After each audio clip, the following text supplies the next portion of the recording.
Hello everyone, my name is Ankit Singh और हम अपनी कल की क्लास कंटिन्यू करेंगे जिसमें हम लोग इमरजेंसी के कंडीशंस को पढ़ रहे थे। चैप्टर 6 पॉलिटी की बुक है और आगे देखेंगे कि किस तरीके से इसमें क्या हो रहा है, घटनाएं क्या हुए। मैंने आर्थिक समस्याओं को पढ़ा दिया था जहां तक मुझे याद है, आर्थिक संदर्भ।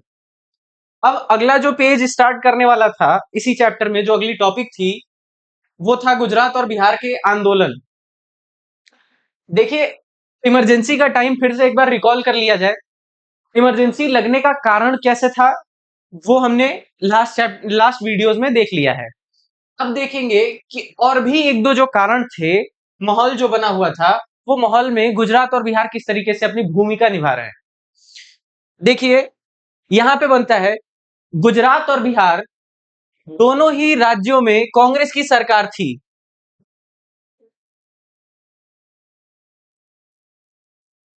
अगर याद होगा आप लोगों को तो मैंने बताया था कि चुनाव में कांग्रेस बहुत ही भारी बहुमत से जीती थी।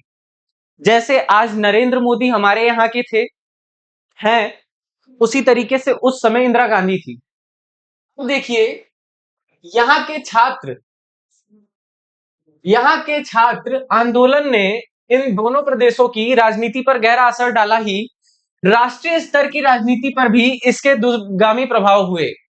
मतलब समझते हैं। देखिए, दोनों जगह जैसे गुजरात और बिहार, इन दोनों जगहों पर जो छात्र थे वो आंदोलन कर रहे थे सरकार के खिलाफ। मुद्दा हम अगले चैप्टर में पढ़ेंगे, आने वाले चैप्टर में इसका पूरा डिटेलिंग किया हुआ है। तो ये जो आंदोलन हो रहा है छात्रों का, उन्होंने क्या किया है, दोनों प्रदेशों में राजनीति पर बहुत गहरा असर डाला। अगर आपको थोड़ा लास्ट वीडियो की बात याद हो तो मैं बताया था कि विपक्ष जो है,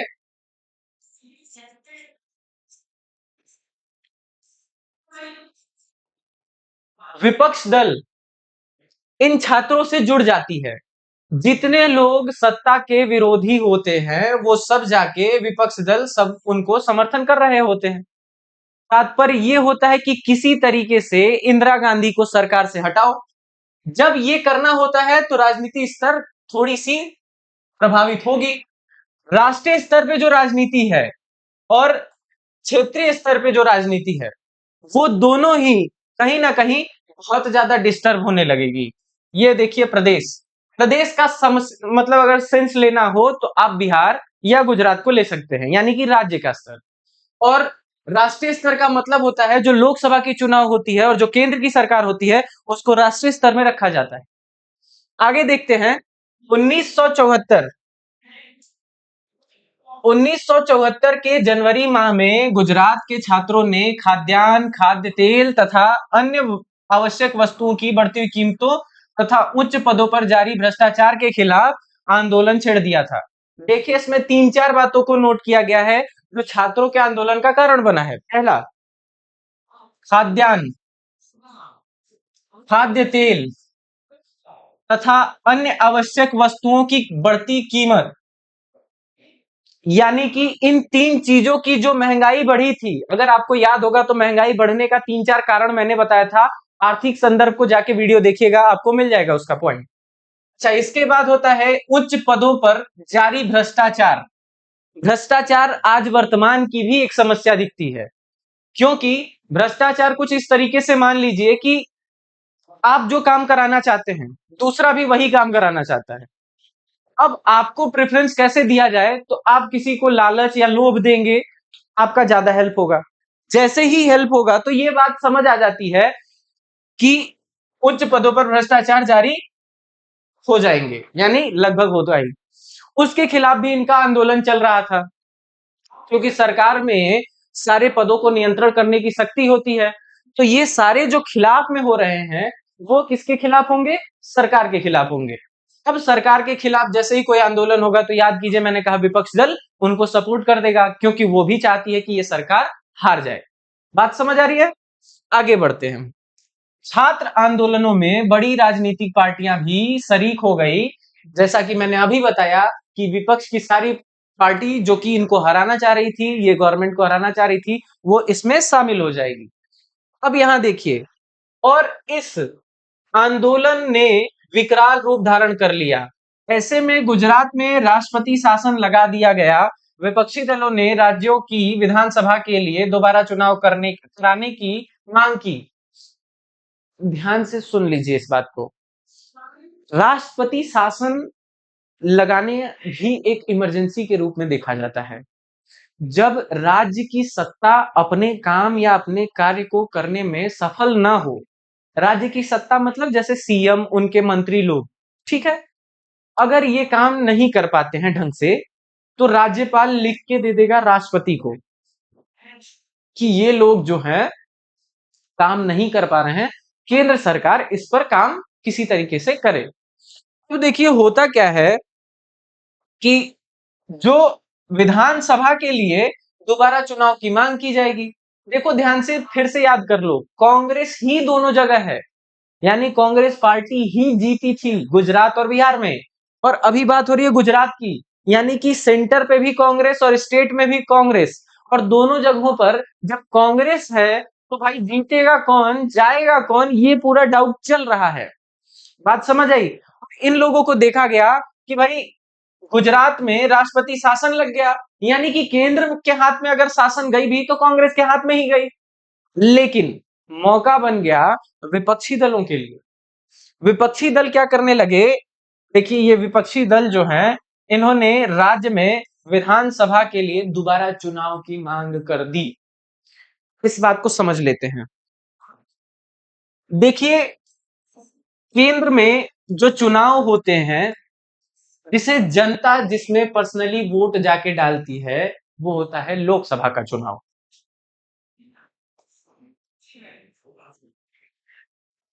लोकसभा जिस तरीके से लोकसभा का चुनाव होता है, यहां सांसद चुने जाते हैं। बात समझ आई। उसी में एक प्रधानमंत्री जाके बनेगा, जो पार्टी जीतेगी वो अपना एक कैंडिडेट प्रधानमंत्री के रूप में नियुक्त कर देती है। इसी तरीके का चुनाव केंद्र के बाद राज्य में हो जाता है। राज्य यानी स्टेट लेवल पे। अगर स्टेट लेवल पर चुनाव होगा तो उस चुनाव को कहते हैं विधानसभा।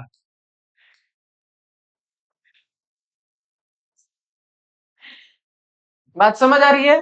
अब आप देखिए कि विपक्षी दल जहां चुनाव की मांग कर रहे हैं वो है विधानसभा, यानी कि राज्य के चुनाव को दोबारा कराने की मांग कर रहे हैं।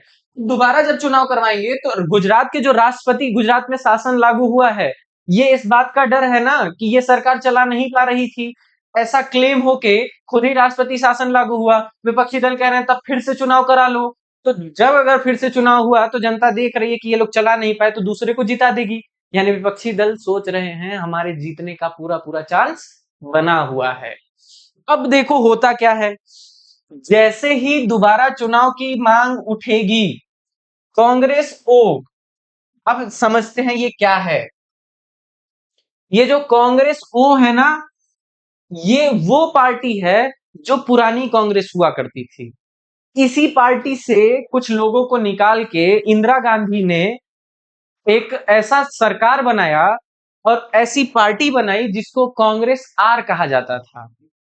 तो अब देखिए ये जो कांग्रेस ओ है, ये पुरानी वाली पार्टी है, यानी कि इस कांग्रेस की बात नहीं हो रही जो सत्ता में है। ये वो कांग्रेस है जो पुरानी वाली थी जिससे टूट के नई कांग्रेस बनी है। तो ये भी क्या करते हैं, इसके प्रमुख नेता मोरारजी देसाई ने कहा कि अगर राज्य में नए सिरे से चुनाव नहीं करवाए गए तो मैं अनिश्चितकालीन भूख हड़ताल पर बैठ जाऊंगा। ये भूख हड़ताल का कॉन्सेप्ट महात्मा गांधी से निकल के आया है। ध्यान से देखिए, मोरारजी देसाई ने, अभी विपक्षी दल मांग कर रहे थे कि राज्य में विधानसभा की चुनाव दोबारा होनी चाहिए। अब जब कांग्रेस ओ के एक नेता, ये भी विपक्ष में है, तो इन्होंने कहा अगर राज्य में चुनाव नहीं हुए तो फिर मैं अनिश्चितकालीन भूख हड़ताल पर बैठ जाऊंगा। यानी कि निश्चित नहीं रहेगा कब तक भूख हड़ताल पे रहूंगा, अनिश्चित है ऐसा काल। और देखो भूख हड़ताल पे बैठने का मतलब होता है कि भाई आप चुनाव कराओ, सरकार पे दबाव बनाने का ये सबसे बेहतर तरीका होता है। तो मोरारजी अपने कांग्रेस के दिनों में इंदिरा गांधी के मुख्य विरोधी रहे थे। यानी जब ये पार्टी का बंटवारा नहीं हुआ था, उस समय मोरारजी देसाई किस टाइप के इंसान हुआ करते थे? इंदिरा गांधी के खिलाफ वालों में। बात समझ आई? और इसी की वजह से ये चाहते थे कि ये प्रधानमंत्री बने और इंदिरा गांधी प्रधानमंत्री बन गई। अब देखिए, समस्या प्रधानमंत्री बनने का है ही नहीं, समस्या इस बात से निकल के आती है कि आप जो प्रधानमंत्री बने हो या जिस तरीके से आप कार्यकाल संचालन कर रहे हो, आपका डिमांड है कि मुझे गद्दी चाहिए, और गद्दी नहीं है क्योंकि इंदिरा गांधी फिर से जीत गई अपनी पार्टी नहीं बना के। तो वो जो पार्टी है वो उस तरीके से अब देख ही नहीं पा रही है खुद को। अब देखिए यहाँ पे क्या होगा, विपक्षी दलों द्वारा समर्थित छात्र आंदोलनों के गहरे दबाव में 1975 के जून में विधानसभा का चुनाव हुआ। छात्र आंदोलन वहां हो रहा था, मोरारजी देसाई भूख हड़ताल पे बैठ गए और ये सब एक साथ कोलैब कर जाएंगे, जुड़ जाएंगे। जैसे ही ये जुड़ेंगे, अब सरकार पर दबाव बनेगा कि देखो यार, बहुत बड़ा विकराल रूप ले रहा है राजनीति, आपको क्या करना पड़ेगा, 1975 के जून में विधानसभा का चुनाव कराना पड़ेगा। कांग्रेस इस चुनाव में हार गई।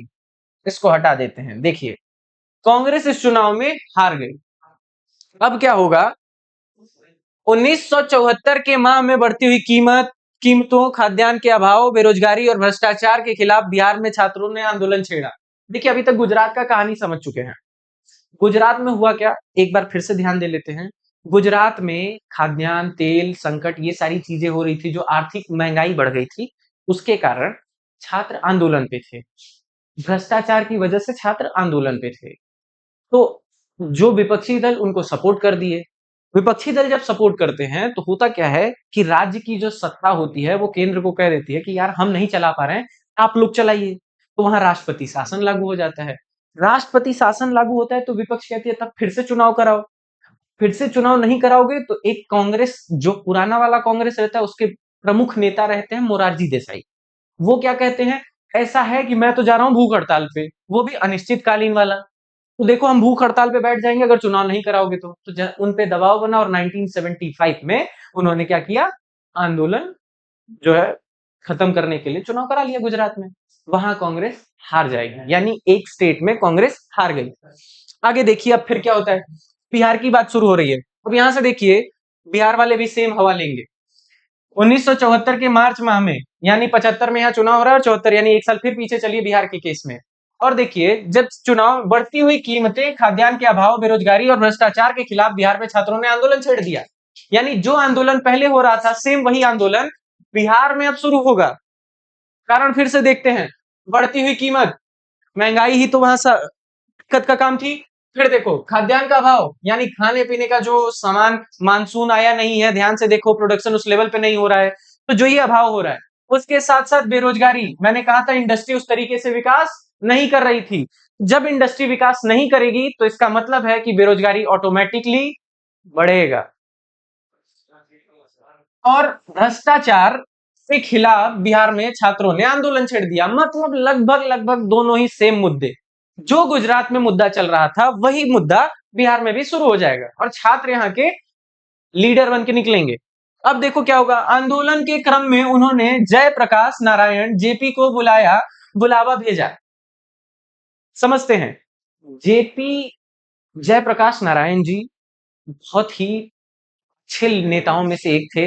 आगे उनके बारे में थोड़ा बहुत कटिंग है, मैं दिखाऊंगा आप लोगों को। अभी बस इतना समझ लीजिए कि ये अभी राजनीति छोड़कर समाज सेवा में लगे हुए थे। मतलब ये पुराने राजनेता थे, राजनीति करते थे, लेकिन ये इस समय, वर्तमान समय में, जो इस समय की बात कर लूं, तो ये क्या कर रहे थे, समाज सेवा कर रहे थे, राजनीति से दूर हो चुके थे।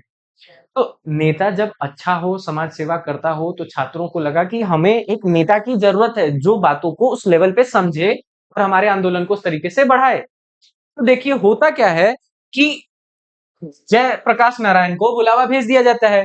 जेपी तब सक्रिय राजनीति छोड़ चुके थे, यानी कि पॉलिटिकल जो एक्टिविस्ट हुआ करते हैं वो ये नहीं थे, अब ये छोड़ के आगे बढ़ चुके हैं।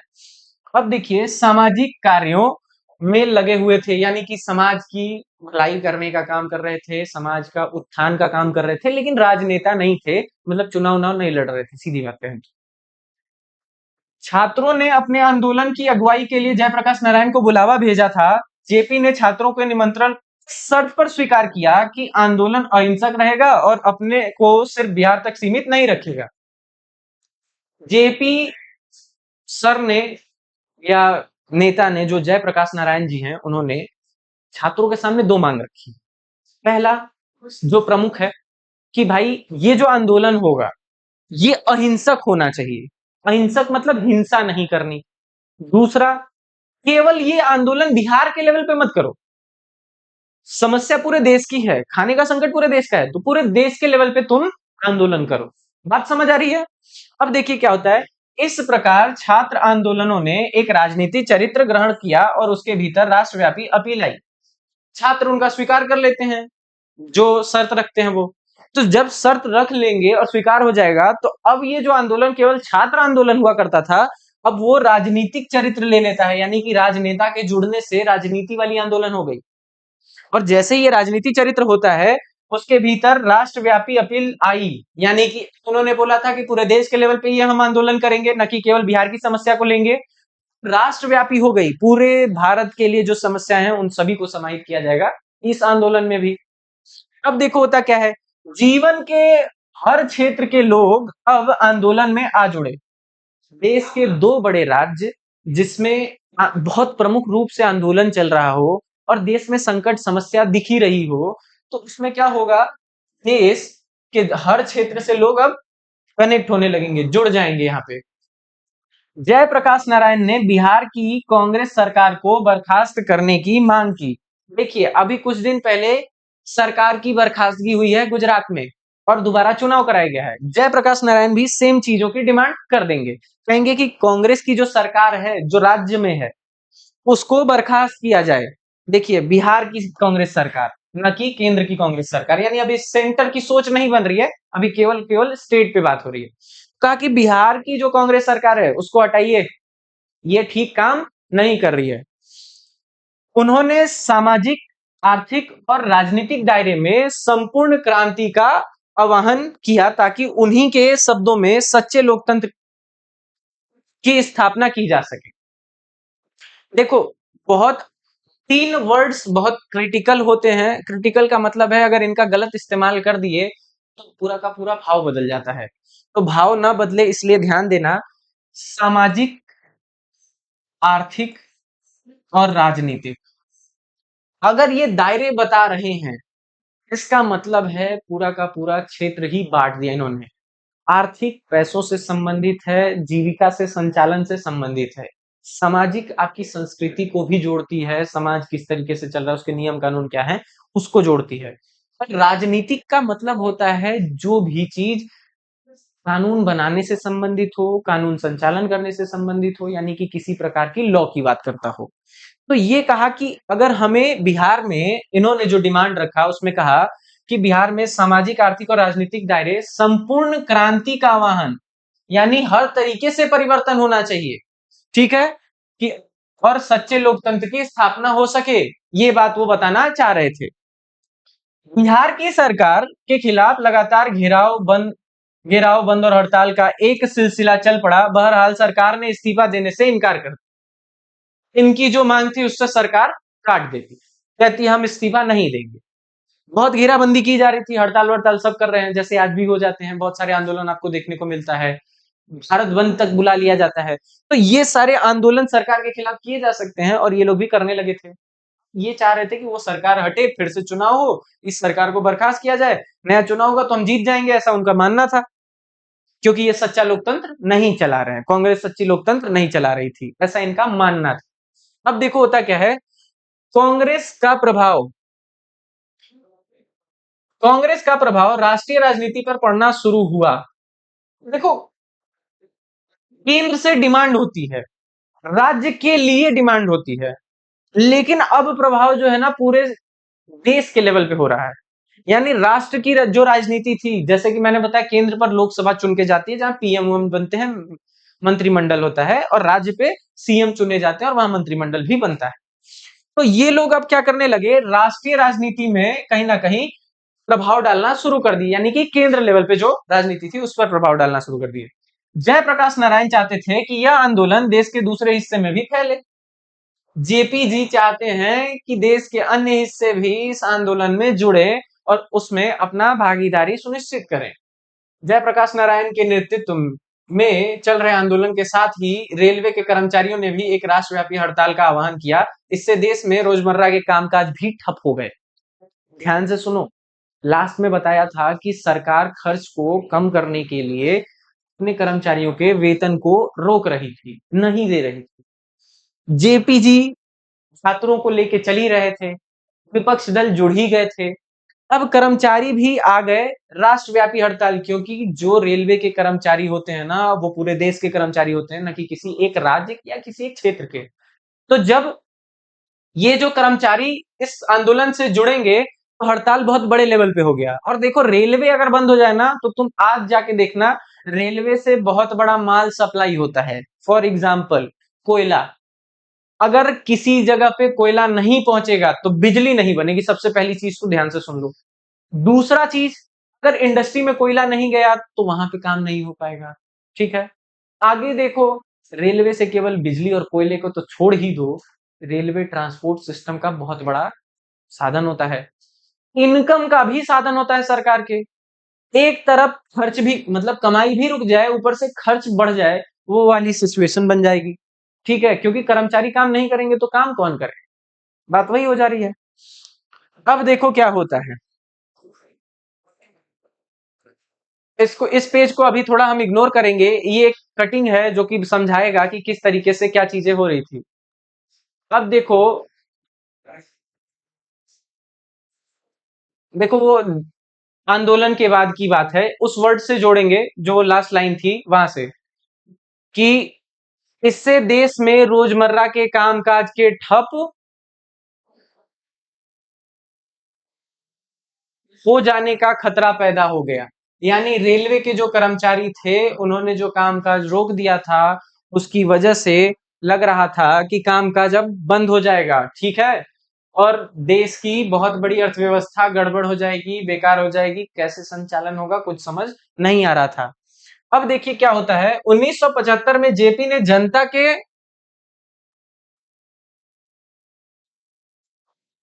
हाँ, अब देखिए यहाँ पे 1975 में जेपी ने जनता के संसद मार्च का नेतृत्व किया। जनता के यानी पूरी जनता को, जो लोग आंदोलन में शामिल थे या उसको समर्थन देना चाहते थे, उनसे कहा कि चलो संसद मार्च पे चलते हैं।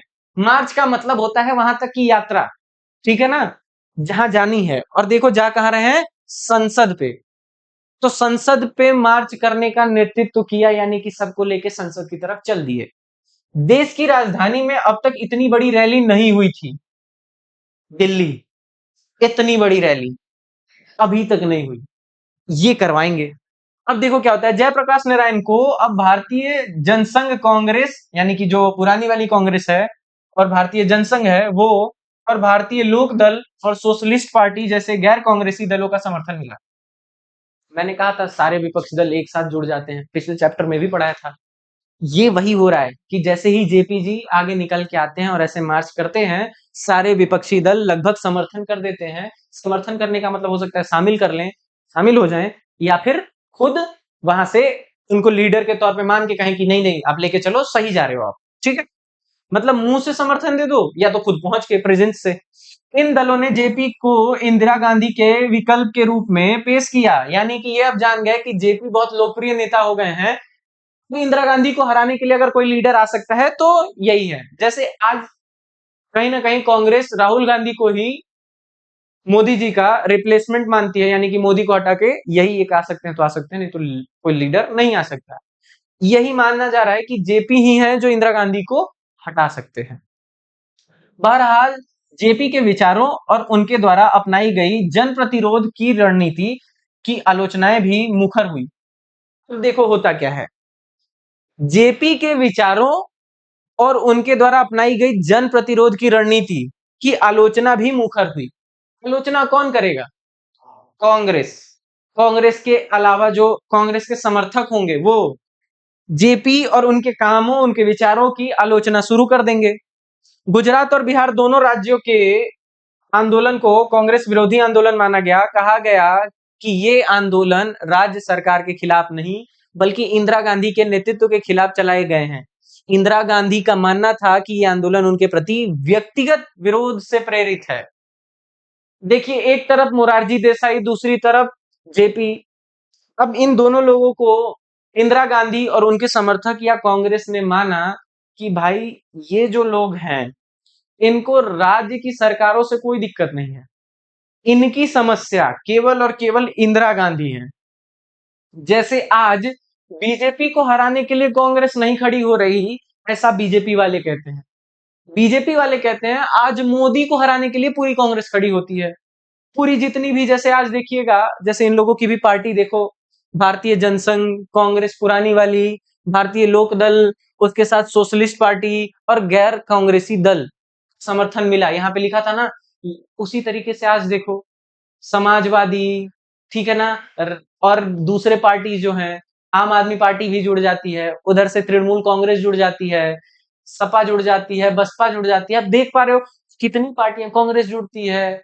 तो ये जितनी पार्टियां गठबंधन करती हैं, महागठबंधन के नाम से भी जानी गई थी, इंडिया गठबंधन के नाम से अभी रिसेंट वाले चुनाव में जानी गई हैं, किसके खिलाफ खड़ी हुई है? मोदी सरकार के खिलाफ। हालांकि कुछ रिजल्ट दिखा है इस लोकसभा के चुनाव में, कुछ ऐसा ही हो रहा था, और इंदिरा गांधी ने भी यही बात कही। जैसे मोदी जी कहते हैं कि एक मोदी को हराने के लिए सब एक साथ हो गए, वैसे ही इंदिरा गांधी ने भी आज उस समय कहा कि देखिए, ये खिलाफ राज्य सरकारों के खिलाफ ये आंदोलन है ही नहीं कि गुजरात वाले कह रहे हो कि हमारी सरकार ठीक नहीं है, गुजरात वाली सरकार हटाओ, या फिर बिहार वाले कह रहे हो कि बिहार की सरकार अच्छी नहीं है, बिहार की सरकार हटाओ। ये तो इंदिरा गांधी के खिलाफ आंदोलन है। बात समझ आ रही है? और इंदिरा गांधी का मानना था कि ये आंदोलन किसी सरकार के काम या ऐसी चीजों की दिक्कत के लिए नहीं है, ये व्यक्तिगत आंदोलन है, व्यक्तिगत विरोध से प्रेरित है। अगर कोई चीज व्यक्तिगत हो रही है, व्यक्तिगत विरोध पे काम कर रही है, इसका मतलब है कि भाई आप राजनीति नहीं कर रहे हो, आप घर की बात शुरू किए। ठीक, व्यक्तिगत का मतलब होता है पर्सनल मैटर्स, और राजनीति पर्सनल नहीं होनी चाहिए, वो हमेशा देश के लेवल पे है या राज्य के लेवल पे है, तो उस लेवल पे ही होनी चाहिए। व्यक्तिगत होने का मतलब है घर द्वार की बातें हो जाए। खैर, आते हैं थोड़ा सा जेपी के बारे में। मैंने कहा था कि भाई इनके बारे में जानेंगे ताकि इनकी बात भी समझ पाए, ये किस तरीके के इंसान थे, कैसे थे। देखिए, यहाँ पे इनके लिए थोड़ी सी कटिंग लगाई गई है कि आप समझ पाए। लोक नायक जेपी नारायण, मतलब जयप्रकाश नारायण और जेपी। लोक नायक का मतलब होता है जनता के लीडर, ठीक है ना। युवा अवस्था में मार्क्सवादी, कांग्रेस, सोशलिस्ट पार्टी और सोशलिस्ट पार्टी के संस्थापक महासचिव, कई पोस्ट पर रह चुका है यह इंसान, जो जिसके बारे में आपको ये पढ़ना है।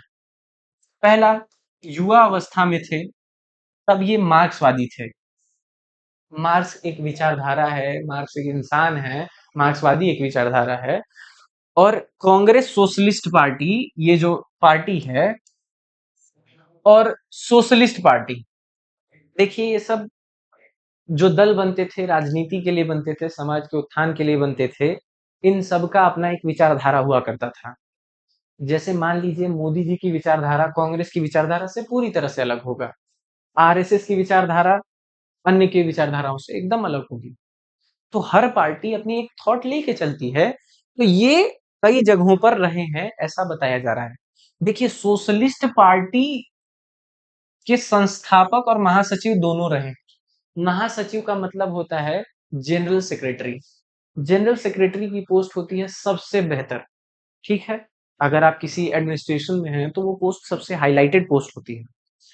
देखिए, 1942 के भारत छोड़ो आंदोलन के नायक रहे हैं। अगर आप लोगों को पता हो तो मैंने एक करंट अफेयर महात्मा गांधी जी के वीडियोस के रूप में बनाया है, उसमें दिया था कि भारत छोड़ो आंदोलन महात्मा गांधी ने चलाया था 1942 में अंग्रेजों के खिलाफ। उस आंदोलन में भी ये नायक रहे, एज अ लीडर इन्होंने काम किया हुआ है, यानी कि आजादी से पहले रहे। नेहरू के उत्तराधिकारी के रूप में देखे गए, यानी कि माना गया कि नेहरू जी जब नहीं रहेंगे या उनकी अनुपस्थिति होगी तो क्या होगा, उनके उत्तराधिकारी बनेंगे जेपी। हालांकि नहीं बने, पर ऐसा माना जाता था। नेहरू मंत्रिमंडल में शामिल होने से इनकार किया। यानी कि नेहरू जी जब चुनाव लड़के गए तो अपने मंत्रिमंडल चुनते हैं। हर जो नेता होता है, चाहे आप सीएम की बात कर लें या पीएम की बात कर लें, वो अपने लेवल पर मंत्रिमंडल बनाता है ताकि वो अपने कामों को कई लोगों में बांट दे, जिससे वो काम आसानी से हो सके। देखिए, नेहरू जी ने मंत्रिमंडल जब बनाया था तो शामिल करने को इनको बोला तो इन्होंने इनकार कर दिया कि नहीं भाई, हम राजनीति से दूर रहेंगे। 1955 के बाद सक्रिय राजनीति छोड़ दी। याद है मैंने कहा था कि जेपी जी समाजवाद का काम कर रहे थे, यानी सामाजिक काम कर रहे थे, सामाजिक उत्थान का काम कर रहे थे। अब देखिए, ये सक्रिय राजनीति छोड़ चुके हैं। सक्रिय का मतलब होता है एक्टिव। बात समझ आ रही है? यानी कि हम राजनीति में एकदम पूरे प्रेशर के साथ काम कर रहे हों, जोरों शोर से। तो ये नहीं कर रहे हैं, ये वहां लेना देना नहीं है, ये छोड़ चुके हैं। जैसे मान लीजिए आप विलन हैं, डॉन हैं, आप वो काम छोड़ दीजिए, तो उसको कहते हैं आप एक्टिव नहीं है उसमें, आप न्यूट्रल हो गए या बंद हो गए, खत्म कर दिया वो चीज। उसी तरीके से इन्होंने राजनीति उस समय छोड़ दिया था। कब की बात है? 1955 की बात। उसके बाद देखिए, गांधीवादी बनने के बाद भूदान आंदोलन में सक्रिय, यानी कि गांधीवादी, गांधी जी की विचारधारा से प्रेरित व्यक्ति हैं ये। बात समझ आ रही है? कई विचारधाराओं का इन पर प्रभाव रहा है। तो गांधीवादी जब ये बनते हैं ना, तो भूदान आंदोलन एक चलता है जिसमें भूमि को दान में दिया जाएगा। किनको दान में दिया जा सकता है? जिनके पास नहीं होता। समझाऊंगा ये किसी चैप्टर में, भूदान है क्या। हालांकि मुझे नहीं लगता कि आना चाहिए, लेकिन हिस्ट्री में अगर आएगा तो वहां जोड़ूंगा इसको। और फिर नागा विद्रोही। नागा विद्रोही का मतलब समझिए, नागालैंड की जो जनजाति है उसको नागा जनजाति कहते हैं। तो नागा विद्रोहियों से सुलह में बातचीत भी करवाए थे ये। इतना अच्छे इंसान थे। ठीक है। अब देखिए, कश्मीर में शांति प्रयास किया। कश्मीर में शांति प्रयास आज भी चलता है। उस समय इन्होंने ये काम किया था। देख लो कितने लेवल पे इन्होंने काम किया है। अगर इनके काम को लिस्ट बनाने की कोशिश करोगे तो ढेर सारे काम किए हुए हैं। चंबल के डकैतों के से आत्मसमर्पण कराया। चंबल, चंबल का डाकू, समझ आ रहा है? वो डकैत हुआ करते थे वहां के, बहुत लोकप्रिय, कई कहानियां बनी, कई मूवीज बनी हैं। वो सभी मूवीज के आधार पर देख लो, यहाँ पे जोड़ो थोड़ा, कि चंबल के डकैतों से आत्मसमर्पण करा दिया। ये व्यक्ति इतना अच्छा था, इतना लोकप्रिय था कि डकैत इसकी बात मान जाए। बिहार आंदोलन के नेता और आपातकाल के विरोध के प्रतीक बन गए। यानी लगभग लगभग अपने जीवन के पूरे जीवन काल में देश को बहुत कुछ दिया है इन्होंने। इसीलिए थोड़ा सा सर लगा दिया था मैंने वो नाम के साथ, जो स्टार्टिंग में इनके लगाया था। जनता पार्टी के गठन के प्रेरणा स्रोत। जनता पार्टी वो पार्टी है, खैर आगे आएगा, नहीं बताऊंगा, नहीं तो राजनीति में उतर जाएंगे हम लोग। जोड़िएगा अगले चैप्टर में इस बात को। जनता पार्टी एक पार्टी बनेगी इसके बाद, बस इतना समझ लो। और वो आएगी, उसका प्रेरणा स्रोत यही रहेंगे, मतलब इन्हीं के कहने के आधार पर या इन्हीं के मानने के आधार पर जनता पार्टी का गठन होगा। बात समझ आई? अब देखिए, अगर नई हेडिंग शुरुआत हो रही होगी तो यहाँ इसका समर्पण कर देते हैं, कि भाई आज यही रहने दिया जाएगा। लोकतंत्र व्यवस्था का संकट नहीं, न्यायपालिका के संदर्भ। और इसके बाद आएगा आपातकाल की घोषणा। मैं कहता हूं कि इसको कंप्लीट करके चलते हैं, ताकि आज की क्लास में कुछ लंबा वीडियो हो सके और चैप्टर काफी आगे चला जाए। देखिए क्या होता है अब। इतनी बात तो समझ आई कि देश में माहौल कैसा चल रहा था। एक आर्थिक संकट आ गया था, दो जगहों पर आंदोलन हो रहे हैं, गुजरात और बिहार, जो कि देश के लेवल पे होने लगे वो आंदोलन। अब आएगा, सरकार पर दो समस्याएं पहले दिख रही हैं। एक, देश में बहुत भूखमरी वाला समस्या। दूसरा, हम आंदोलन देख रहे हैं लोगों का। यानी कि एक तरफ तो पैसे की समस्या दिख ही रही थी, लोगों का विरोध दिख ही रहा था। अब देखो न्यायपालिका से संघर्ष कर लेगी सरकार इस समय, क्योंकि हाथ में पावर होता है ना, तो गलतियां ज्यादा हो जाती हैं, और गलतियां ज्यादा होंगी तो लोग ज्यादा खिलाफ भी होने लगते हैं। देखो वही माहौल चल रहा है। क्या है इसमें? कहा गया कि न्यायपालिका के साथ इस दौर में सरकार और शासक दलों के गहरे मतभेद पैदा हुए। क्या आपको संसद और न्यायपालिका के बीच चले लंबे संघर्ष की चर्चा याद है? इसके बारे में आप किसी और चैप्टर में पढ़े हैं। अभी फिर से ध्यान से सुन लीजिए। पॉलिटी के 11th क्लास की बुक में न्यायपालिका को पढ़ाते हुए उसमें दिखाया गया है। और केशवानंद भारती केस एक बहुत बड़ा केस है इस मामले में, जब संघर्ष चल रहा होगा कि कौन बड़ा है, संसद बड़ी है या न्यायपालिका बड़ी है। हर लोग अपना रेस में लगे हुए थे और इस बात का टसल चल रहा था कि मैं बड़ा हूं और मैं बड़ा हूं, संसद और न्यायपालिका के बीच।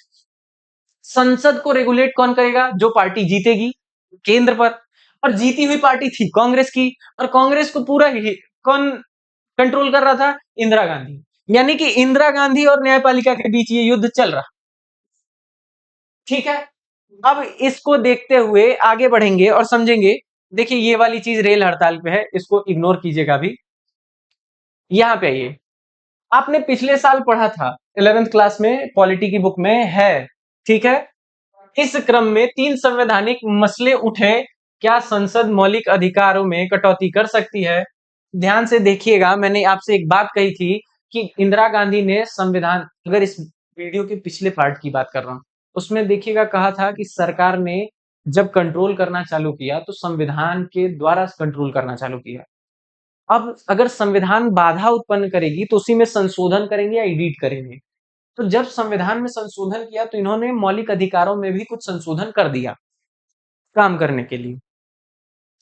अब देखिए क्या होता है, अब उसमें सवाल खड़े हो जाते हैं कि क्या सरकार मौलिक अधिकारों या संसद मौलिक अधिकारों में कुछ कटौती कर सकती है क्या? जनता को जो मौलिक अधिकार दिए गए उसमें कुछ कम बेसी किया जा सकता है?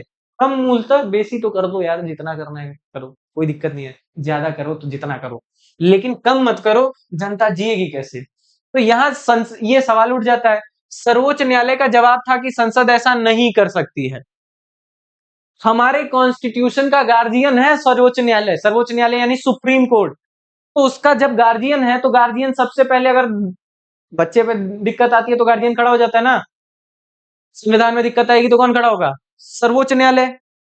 ये देखो, सर्वोच्च न्यायालय कह देती है कि संसद ऐसा कर ही नहीं सकती। सरकार क्या कहेगी? मैंने किया, तुम कैसे कह सकते हो मैं ऐसा नहीं कर सकता? ये वैसा ही कुछ हो गया। तो देखिए होता क्या है।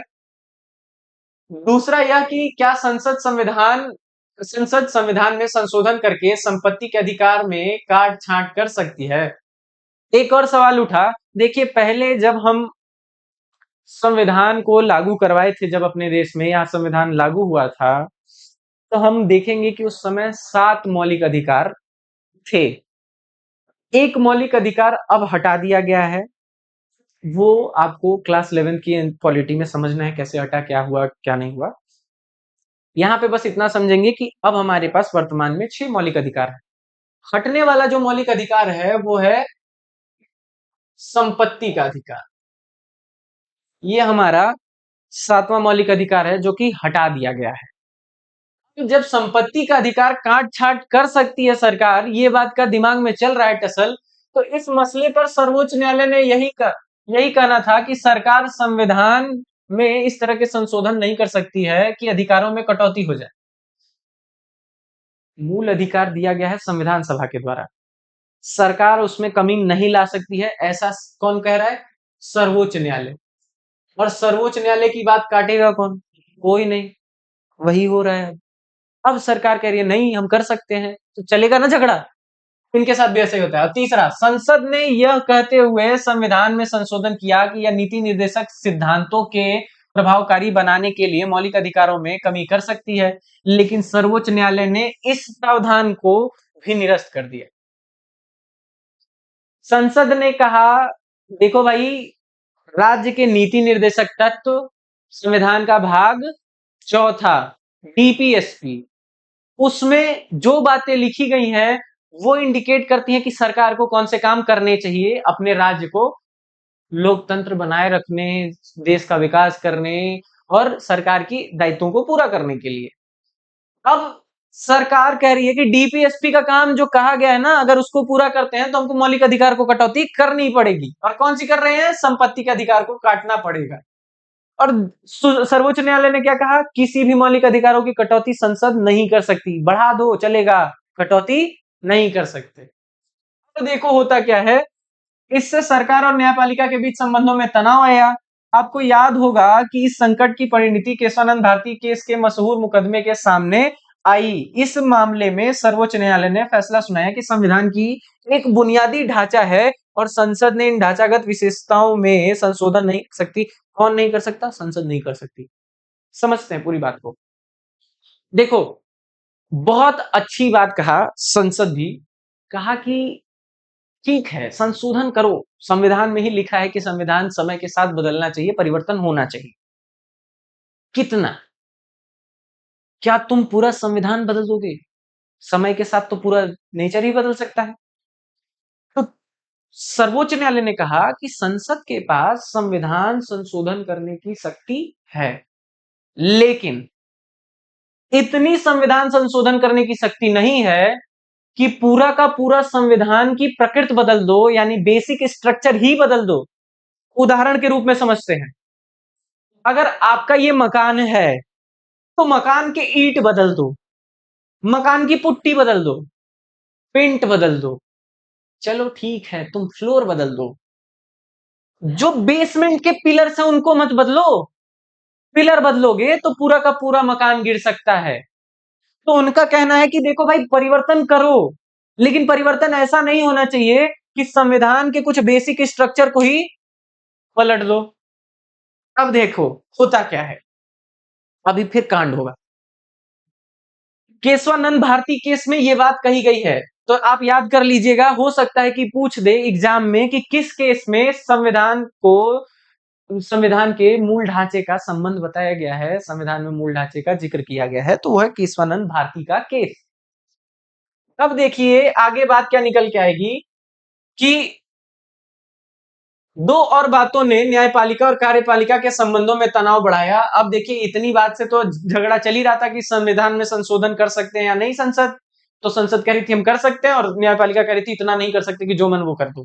अब देखिए यहां से बात निकल के आएगी कि 1973 में केशवानंद भारती के मुकदमे में सर्वोच्च न्यायालय द्वारा फैसला सुनाने के तुरंत बाद भारत के मुख्य न्यायाधीश की पद खाली हुआ। ये केस खत्म होता है और सरकार के खिलाफ आ जाता है। सरकार को कंट्रोल करने के लिए न्यायपालिका ने जो रिजल्ट दिया, अब चीफ जस्टिस जो होते हैं, फॉर एग्जांपल आज डीवाई चंद्रचूड़ हैं, इनको जब इनका टेन्योर पूरा होगा तो किसी और को तो लाया जाता है। पहले से एक कॉन्सेप्ट चला रहा था कि जो सबसे बुजुर्ग होगा उन लोगों में, बुजुर्ग यानी अनुभव से बुजुर्ग, आयु से नहीं, कि 50 साल के हैं और 25 साल की एक सर्विस, जो कि बेचारा 25 साल तक वो किया हो और ये 50 साल के हो और एक ही साल किए हो, एक्सपीरियंस नापा जाएगा, ठीक है ना। एक्सपीरियंस के आधार पर जो वरिष्ठ न्यायाधीश होते हैं उन्हीं को मुख्य न्यायाधीश बनाया जाता है। यहां पे भी वही बात कहेगा कि केशवानंद भारती का जब केस हुआ, मुकदमा हुआ, मुकदमे का जब फैसला आता है, सर्वोच्च न्यायालय सरकार के खिलाफ कुछ बातें कह देती है, तो क्या होता है कि सरकार, क्योंकि सरकार के कुछ उसमें अधिकार होता है, उस समय तो था ही, आज तो बहुत कम है, उस समय यह अधिकार हुआ करता था कि किसको आप मुख्य न्यायाधीश बनाएंगे। तो मुख्य न्यायाधीश चुनने के लिए देखो पहले क्या होता था, सर्वोच्च न्यायालय के सबसे वरिष्ठ न्यायाधीश को भारत का मुख्य न्यायाधीश बनने की परिपाटी चली आ रही थी, यानी प्रथा चली आ रही थी। लेकिन 1973 में सरकार ने 3 वरिष्ठ न्यायाधीशों की अनदेखी करके न्यायमूर्ति एएन रे को मुख्य न्यायाधीश नियुक्त किया। मतलब 3 लोग बड़े बुजुर्ग बैठे हुए हैं और छोटे को उठाओ कह दो तुम बनो चीफ जस्टिस, मुख्य न्यायाधीश।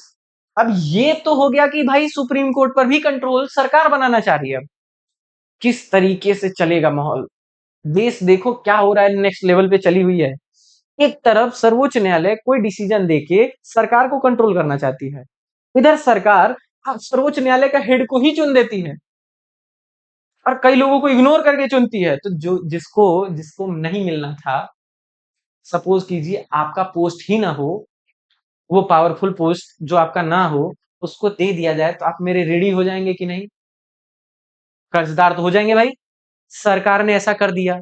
अब ये भाई साहब जो हमारे पुराने न्यायाधीश महोदय रहेंगे, पूर्व न्यायाधीश ए एन रे, मुख्य न्यायाधीश बन जाएंगे। और यह निर्णय राजनीतिक रूप से विवादास्पद बन गया, क्योंकि सरकार ने जिन 3 न्यायाधीशों की वरिष्ठता की अनदेखी की इस मामले में, कि उन्होंने सरकार के इस कदम के विरोध में फैसला दिया था। अगर मैंने याद करो अभी पिछले स्लाइड में क्या बताया कि केशवानंद भारती केस में एक रिजल्ट आता है, उस रिजल्ट का परिणाम ये रहता है कि सरकार के खिलाफ कुछ बातें आ जाती हैं, सरकार नया न्यायाधीश चुनना चाह रही है। अब देखो, ये जो 3 लोगों को इन्होंने इग्नोर किया है ना, और जो चौथे को बनाया है, ये 3 वो थे जो सरकार के खिलाफ में फैसला दिए थे, इसीलिए इनको नहीं बनाई सरकार कि ये तो यार मेरे खिलाफ ही बोलते हैं, इनको हटाओ, जो मेरे पक्ष में बोलेगा मैं उसी को मुख्य न्यायाधीश बनाऊंगा। यहां वही हुआ, और इस बात के लिए ये लोग आंदोलन शुरू करेंगे। आंदोलन का मतलब विरोध करेंगे। ऐसे में संविधान की व्याख्या और राजनीतिक विचारधाराओं की बड़ी तेजी से घोलमेल हुआ। जो लोग प्रधानमंत्री के नजदीक थे वो एक ऐसे प्रतिबद्ध न्यायपालिका और नौकरशाही की जरूरत के बारे में बात करने लगे जो विधायिका और कार्यपालिका के सोच के अनुकूल आचरण करे। इस संघर्ष में चरम बिंदु तब आया जब एक उच्च न्यायालय ने इंदिरा गांधी के निर्वाचन के अवैध घोषित कर दिया। ध्यान से देखो, मुद्दा कहां थोड़ा गंभीर हो जाएगा। इन्होंने 3 लोगों को इग्नोर किया, चौथे को बना दिया, क्योंकि ये 3 लोग इनके खिलाफ क्या किए हैं, वोटिंग कर दी, यानी एक रिजल्ट जारी किए हैं। रिजल्ट का मतलब है केस में फैसला दिए हैं जो कि सरकार के खिलाफ था। इन्होंने तीनों को इग्नोर किया और चौथे को बना दिया जो कि इनके पक्ष में फैसला दिया था। अब ऐसे में होता कहां है, क्या होता है कि उन लोगों का जो रिप्लेसमेंट होता है ना, दिमाग में खटकने लगता है सबके। तो जो लोग इंदिरा गांधी के समर्थक थे या कांग्रेस के समर्थक थे, वो कह रहे हैं कि नहीं नहीं, देश चलाने के लिए अच्छा है, जरूरी है ऐसी न्यायपालिका का होना जो सरकार के साथ संतुलन बनाए ना भाई। सरकार जो काम कर रही है उसमें अच्छा भला रोक टोक ना करो, हेल्प करो, क्योंकि सरकार अच्छा कर रही है, हेल्प करो। आप सरकार के खिलाफ मत जाओ। ये कौन कह रहे हैं, इंदिरा गांधी और कांग्रेस के समर्थक, कि ऐसा अनुकूल आचरण रहे, करे कौन, न्यायपालिका। और इस बात से चरम बिंदु पर संघर्ष हो गया। तब तक से घटनाएं घटित होती है कि इंदिरा गांधी के खिलाफ एक व्यक्ति जाके कह देता है कि इन्होंने जो चुनाव जीता है उस चुनाव में इन्होंने सरकारी लोगों का इस्तेमाल किया है, और उच्च न्यायालय जो इलाहाबाद का हाई कोर्ट है उसमें जाके अपील कर दिया। इलाहाबाद के हाई कोर्ट ने इंदिरा गांधी के इस जीते हुए चुनाव, जो कि वो अभी पोस्ट पर हैं, उसको निरस्त कर देती है। निरस्त करने का मतलब है खत्म कर देती है, और कहती है फिर से चुनाव लड़ो। इंदिरा गांधी का दिमाग खराब, आएगा इमरजेंसी। अब अगला पॉइंट वहीं से आएगा, आपातकाल की घोषणा। हम जब समझेंगे कि भाई ये जो घटना घटित हो रही है किस तरीके से हो रही है, लेकिन ये वीडियो का अगला पोर्शन में आएगा। सेकंड पार्ट में यहीं तक हम पढ़ेंगे। तो हमने पूरा का पूरा बैकग्राउंड समझ लिया कि इंदिरा गांधी किन किन कारणों की वजह से प्रेशर में आके आपातकाल की घोषणा कर देती हैं। परंतु आप इन चीजों को एक बार जरूर फिर से रिवीजन करें अपनी किताबों में, जिससे कि आपको पूरी पूरी तरीके से ये चैप्टर समझ आए। देखिए, ज्यादा मोटे मोटे तथ्य है नहीं, आपको ये सारी बातें याद नहीं करनी, एक कहानी के तौर पे देखना है कि वहां ऐसे हो गया, वहां ऐसे हो गया, इसलिए ये चीजें हो गई, यहाँ पे ऐसी हो रही थी, महंगाई बढ़ गया था, ये हो गया था, वो हो गया था, समझ। तो इसको ऐसे कनेक्शन लीजिए ना कि ये तथ्य याद कीजिए कि 75 का चुनाव हुआ, 72 का चुनाव हुआ। वो कहानी बनाने के लिए, आपको आइडिया लगाने के लिए कि कौन सी घटना पहले हुई, कौन सी घटना बाद में हुई, इन्होंने ऐसा किया है। आपको इसलिए नहीं कहा है उसने कि आप ये सारी बातों को याद करें या ऐसा कुछ करें जिससे कि आपका दिमाग डस्टबिन बन जाए। बात क्लियर हुई? चलिए, कोशिश है कि कुछ 2 वीडियोस में ये चैप्टर कंप्लीट हो जाए। हालांकि थोड़ा और बचेगा पेज, मैं कंप्लीट करने का प्रयास करूंगा। लाइन बाय लाइन में थोड़ा समय ज्यादा लेता है। तो आज के लिए बस इतना ही। आप सभी को धन्यवाद कि आप लोग इतना लंबा वीडियो अगर देखे हैं तो, और नहीं देखे हैं तो फिर वही है, कोई बात नहीं, आपका भला होगा। चलिए, मिलते हैं फिर अगले पार्ट में इसी वीडियो के, और जल्दी ही ये चैप्टर कंप्लीट कर दूंगा। बोर्ड लेवल पे आपको बहुत हेल्पफुल रहेगा अगर आप इसको ढंग से समझने की कोशिश करें तो। हमारा प्रयास है कि आप पूर्णतः सफल हो, आपका कुछ समर्थन होना चाहिए हमारे लिए, जिसकी वजह से हमारा ये संकल्प ट्यूटोरियल का जो चैनल है ग्रो करे। अभी बहुत ही कम सब्सक्राइबर्स हैं हालांकि, लेकिन उम्मीद है कि जल्द ही बढ़ जाएंगे। आप लोगों का समर्थन रहा तो ये जरूर बढ़ेगा। धन्यवाद।